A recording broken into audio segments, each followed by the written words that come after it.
आज हम सोक्रेटिस के जो कोट्स हैं उसकी डेप्थ में जाएंगे और उनकी थॉट प्रोसेस को समझेंगे। और मैं आपको पहले ही बता दूं, वो लोग जो मुझे अभी वीडियो में देख रहे हैं, कि ये जो आज का सेशन है ये थोड़ा सा डीप होने वाला है। तो अगर आपके अंदर ये पेशेंस है डीपली ये समझने का कि समझते कैसे हैं, तो ही ये वीडियो देखिए, वरना इस वीडियो को बंद कर दीजिए। तो सोक्रेटिस का जो पहला कोट है और सबसे फेमस कोट है जिसपे उन्होंने अपनी पूरी लाइफ एम्फसाइज किया अलग अलग तरीके से, वो है the only true wisdom is in knowing you know nothing. ये कह रहे हैं कि दुनिया में सबसे समझदार इंसान वो है जो ये जानता है कि मैं कुछ भी नहीं जानता। ये वही आदमी बोल सकता है जिसने बहुत ही बारीकी से ऑब्जर्व किया हो इस यूनिवर्स को और खुद को। अगर किसी ने बारीकी से ऑब्जर्व नहीं किया है तो वो क्या करेगा, या मासेस क्या करते हैं, ये कुछ बुक्स पढ़ी, उसको पढ़ करके अंदर कुछ फीड किया, या लोगों से सुना, या कुछ एक्सपीरियंस किया, उन सबको अपने अंदर फीड कर दिया, और एक इल्यूजन हो जाती है उन लोगों को कि मुझे पता है, कि मैं जानता हूं। बट वो कभी उस जानने को क्वेश्चन नहीं करते कि आप एक्चुअल में जानते हो या फिर आपको लग रहा है कि आप जानते हो। दोनों में जमीन आसमान का फर्क है। क्या एक्चुअल में हम इस यूनिवर्स के बारे में कुछ भी जानते हैं? The beauty of this quote is कि इसको हजारों साल पहले कहा गया है। तब हमारे पास में ऐसे साइंटिफिक इंस्ट्रूमेंट्स नहीं थे कि इस बात को वेरीफाई किया जा सके। At that time, you need great deal of intelligence and a questioning mind to understand the limitation of knowledge. आज तो बड़ा आसान है इसको समझाना। फॉर एग्जाम्पल, ये जो कोट में कहा जा रहा है, अगर इसको हमको समझना हो तो कैसे समझेंगे? जो भी नॉलेज है, जिसको हम नॉलेज कहते हैं, वो चाहे इंटरनेट पे हो, चाहे किसी बुक में हो, चाहे कहीं पर भी हो, चाहे हमारी ब्रेन के अंदर फीडेड है, वो नॉलेज कहां से आती है? नॉलेज से पहले होता है एक्सपीरियंस। एक्सपीरियंस कैसे होता है? एक्सपीरियंस हमको होता है हमारे 5 सेंसेस के थ्रू, जो हम देखते हैं, सुनते हैं, स्मेल करते हैं, टेस्ट करते हैं, टच करते हैं। उन एक्सपीरियंसेस के बेस पर नॉलेज क्रिएट होती है। Without experience there can't be any knowledge. So the ground of knowledge is experience. अब एक बार एक्सपीरियंस को क्वेश्चन करते हैं कि एक्सपीरियंस क्या है। एक्सपीरियंस इज ऑलवेज लिमिटेड, क्योंकि जो इंस्ट्रूमेंट है जिसके थ्रू वो एक्सपीरियंस हो रहा है, यानी कि जो हमारे सेंसेस हैं, वो लिमिटेड है। हमारे सेंसेस कभी भी इस यूनिवर्स के किसी भी एस्पेक्ट की कंप्लीट पिक्चर नहीं देख सकते, बस एक लिमिट में देख सकते हैं, जो लिमिट है उस इंस्ट्रूमेंट की। आज हमारे पास में बहुत सारे साइंटिफिक इंस्ट्रूमेंट्स ऐसे हैं जो अगर अभी यहां पर लगा दिए जाएं तो अभी आंखों से मुझे कुछ दिख रहा है। मान लो ये कैमरा दिख रहा है, बट अगर अभी यहीं पर कुछ ऐसे साइंटिफिक इंस्ट्रूमेंट्स लगा दिए जाएं तो ये कैमरा दिखना बंद हो जाएगा। और इसके बीच में, यानी मैं यहां पर जहां बैठा हूं और ये जो कैमरा है, इसके बीच में जहां पर अभी इन आंखों से कुछ नहीं दिख रहा है, वहां पे कुछ दिखना शुरू हो जाएगा, कुछ माइक्रो ऑर्गेनिजम्स दिखने शुरू हो जाएंगे। तो इन दोनों में से सच क्या है? ये 2 अलग अलग एक्सपीरियंसेस हैं। एक इंस्ट्रूमेंट के थ्रू देख रहे हैं तो ये कैमरा है, दूसरे इंस्ट्रूमेंट के थ्रू देख रहे हैं तो ये कैमरा नहीं है। एक इंस्ट्रूमेंट के थ्रू देख रहे हैं, यानी इन आंखों के थ्रू, तो इस कैमरे के बीच में और इसके बीच में कुछ भी नहीं है। दूसरे इंस्ट्रूमेंट से देख रहे हैं तो बहुत कुछ है, लेकिन ये कैमरा नहीं है। तो दोनों में से क्या सच है, क्या झूठ है? अगर इस फिनोमेना को और आपको बारीकी से और डीपली समझना है तो आप क्वांटम फिजिक्स को स्टडी कर सकते हो, कि जब एटम्स को ऑब्जर्व किया जाता है, यानी कि एक इंस्ट्रूमेंट को प्लेस किया जाता है, तो वही एटम्स जब उनको फायर करते हैं तो दे बिहेव लाइक पार्टिकल्स। लेकिन जब उस इंस्ट्रूमेंट को प्लेस नहीं किया जाता है, when there is no observer observing that phenomena, then those same atoms behave like waves. आज हमको ये पता है कि all this matter, this universe is made up of atoms and subatomic particles. In other words, कि जो universe हमको particle के जैसा लग रहा है, क्या ये पार्टिकल है या वेव है? जब हम क्वेश्चन करते हैं इंस्ट्रूमेंट्स को जिसके थ्रू एक्सपीरियंसेस होते हैं, फिर चाहे वो इंस्ट्रूमेंट हमारे 5 सेंसेस हो या कोई मैन मेड इंस्ट्रूमेंट हो, कोई भी इंस्ट्रूमेंट हो, every instrument is limited. An instrument can never see the whole of anything. एक इंस्ट्रूमेंट सिर्फ रियलिटी के हमको छोटे से फ्रेगमेंट को दिखा सकता है, उसके छोटे से एस्पेक्ट को दिखा सकता है। अगर उसके बेस पे हम एक कंक्लूजन ड्रॉ करते हैं कि मुझे पता है कि ये क्या है, तो वो कंक्लूजन गलत है, हमें एक्चुअल में नहीं पता है। इसके लिए यू नीड रियल विजडम। मतलब जो बेवकूफ लोग होते हैं और एक्चुअल में समझदार होते हैं, उसमें सबसे बड़ा फर्क क्या होता है? बेवकूफों को सब पता होता है। बेवकूफ लोग ये मानते हैं कि जो भी उनको पता है वो सब सही है, और उनके अंदर ईगो होती है अपनी नॉलेज की, मैं जानता हूं। जो एक्चुअल में समझदार लोग होते हैं वो क्वेश्चन कर देते हैं उस नॉलेज को, और जैसे ही उस पर क्वेश्चन मार्क लगाते हैं उनको समझ आता है कि मैं कुछ भी नहीं जानता, I don't know anything about this universe.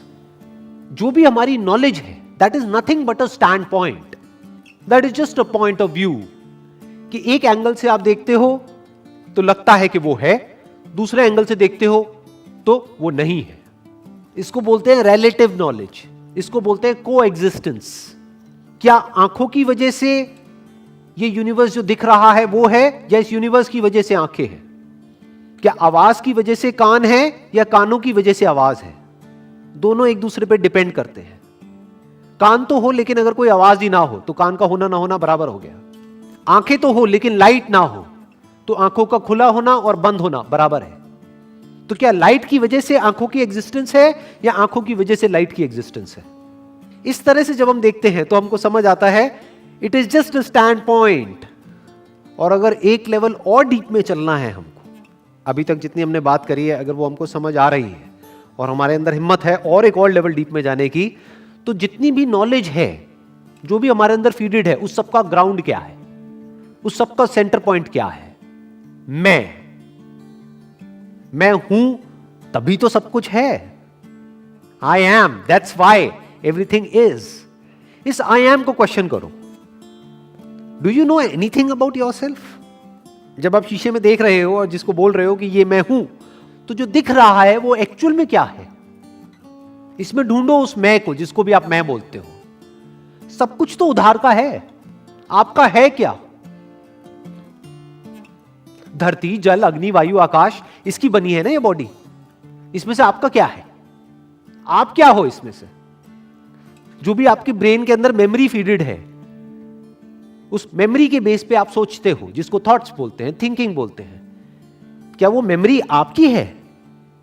जो भी नॉलेज आपके अंदर फीडेड है क्या वो आपकी है? सब उधार की है, सब बाहर से अंदर आई है। जब आप पैदा हुए थे, मां के पेट से निकले थे, अंदर कोई नॉलेज नहीं थी, अंदर कोई वर्ड्स नहीं थे, कोई लैंग्वेज नहीं थी। पहले आपने लैंग्वेज सीखी, फिर उस लैंग्वेज के थ्रू कुछ नॉलेज एक्वायर करी, उस नॉलेज को अंदर फीड कर लिया जिसको मेमोरी बोलते हैं।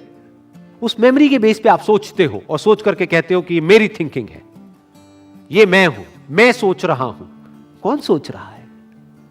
ध्यान से जब आप बारीकी से ऑब्जर्व करोगे तो इस मैं में और इस यूनिवर्स में आपको कोई डिवीजन नजर नहीं आएगा, कोई सेपरेशन नजर ही नहीं आएगा। You are the universe.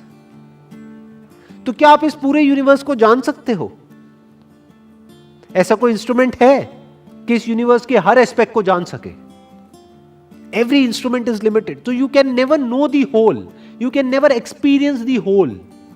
पूरे को आप एक्सपीरियंस नहीं कर सकते हो, तो पूरे को आप जान नहीं सकते हो।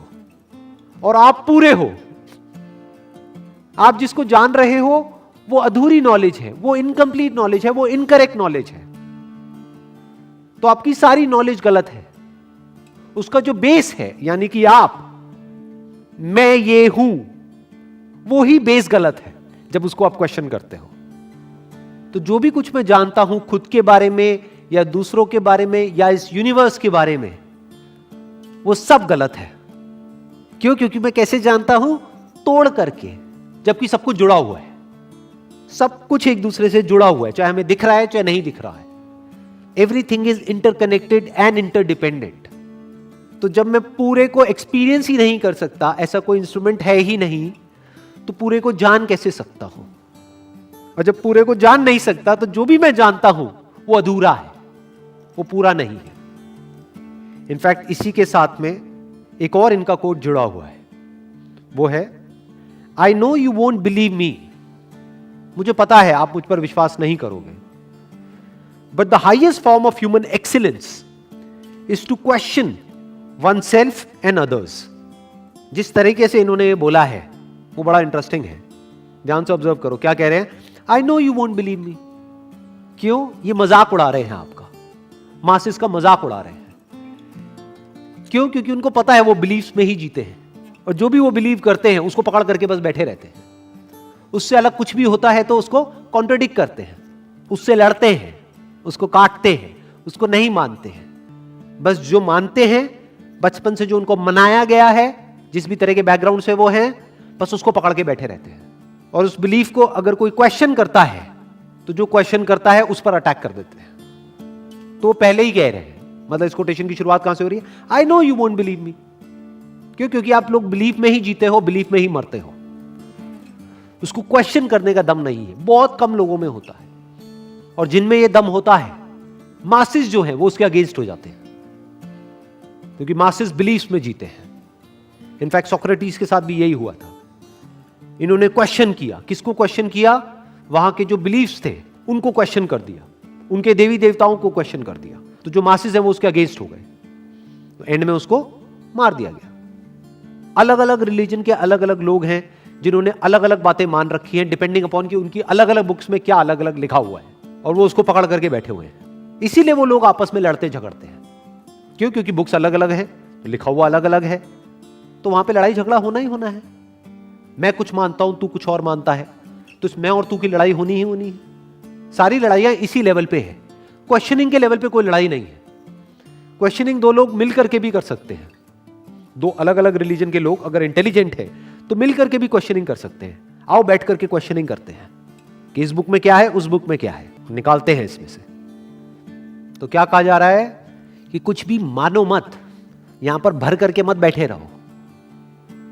जो भी यहां भरा हुआ है उसको क्वेश्चन करो, जो भी कहीं लिखा हुआ है उसको क्वेश्चन करो, जो भी कोई कह रहा है उसको क्वेश्चन करो, चाहे वो कोई भी हो। ध्यान से समझना, क्वेश्चन करने का मतलब ये नहीं है कि आप उस आदमी को क्वेश्चन कर रहे हो, वो जो बात कह रहा है उसको आप क्वेश्चन कर रहे हो। फॉर एग्जाम्पल, मैं कुछ कह रहा हूं तो उस बात को क्वेश्चन करो, क्योंकि दो बातें हो सकती है। एक कि जो मैं कह रहा हूं उसमें गलती हो सकती है, दूसरी हो सकता है जो मैं बात कह रहा हूं वो गलत नहीं है, वो बात सही है, लेकिन जो आपकी समझ है वो गलत है। तो जब तक आप क्वेश्चन नहीं करोगे आप समझ ही नहीं पाओगे कि एक्चुअल में मैं क्या कह रहा हूं। आप समझ ही नहीं पाओगे कि एक्चुअल में जो मैं कह रहा हूं वो सही भी है या नहीं है। बस पकड़ करके बैठे रहोगे। जरूरी नहीं है कि जो बुक्स में लिखा है, जो भी ये रिलीजियस बुक्स हैं, वो गलत है। हो सकता है आपकी समझ गलत हो क्या सकता है आपकी समझ गलत है। Next quote is, the secret of change is to focus all your energy not on fighting the old but on building the new. होता क्या है, हमारे माइंड में कुछ पैटर्न्स बन जाते हैं जिसको हैबिट्स बोलते हैं, आदतें बोलते हैं। उसमें से कुछ आदतें ऐसी होती हैं जो हमको पसंद नहीं है, लेकिन हमारे अंदर होती हैं। तो क्या कहा जा रहा है कि उन पैटर्न से लड़ो मत, क्योंकि जितना आप उससे लड़ोगे वो उतना ही और पक्के होते चले जाएंगे, वो पैटर्न्स और स्ट्रांग होते चले जाएंगे। अपनी एनर्जी लगा दो कुछ नए पैटर्न्स बनाने में, ब्रेन के अंदर कुछ नए पैटर्न्स बनाने में, कुछ नई आदतें डालने में। पुरानी सोच को बदलने की कोशिश मत करो, नई सोच बनाओ। अपना सारा फोकस डालो नए पे। जैसा भी आप फ्यूचर में चाहते हो कि आपके साथ में हो आपकी लाइफ में, उसके लिए जो भी करना पड़ेगा वहां पे अपनी सारी एनर्जी लगा दो। तो live your life with a vision of the future, और उसके अकॉर्डिंग एक्ट करो, तो आप एक बदलाव लेकर के आ सकते हो।